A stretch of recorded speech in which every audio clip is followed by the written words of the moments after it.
వచ్చే జూన్ 5న ఏపీలో కొత్త ప్రభుత్వం ఏర్పడుతుంది అన్నారు టీడీపీ పొలిట్ బ్యూరో సభ్యులు బొండా ఉమ. అన్ని సర్వేలు కూటమికి అనుకూలంగా ఉన్నాయని, మంచి ప్రభుత్వం వస్తుంది అన్నారు. కుటుంబ సభ్యులతో కలిసి తిరుమల వెళ్లిన బొండా ఉమ వీఐపీ బ్రేక్ ప్రారంభ దర్శన సమయంలో శ్రీవారిని దర్శించుకున్నారు.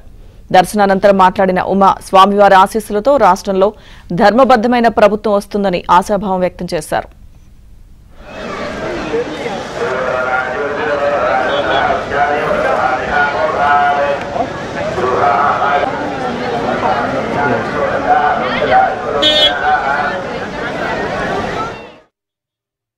ఎన్నికల ఫలితాలు వచ్చేలోపు మరి కలియుగ ప్రత్యక్ష దైవం అయినటువంటి శ్రీ వెంకటేశ్వర స్వామి వారిని దర్శనం చేసుకోవడం జరిగింది.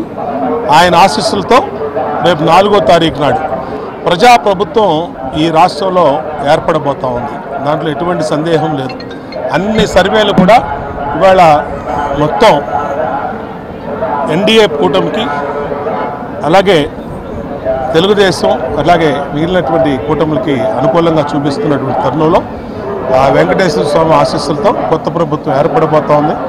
అన్ని వ్యవస్థలని ప్రక్షాళన చేయాల్సిన అవసరం ఉంది.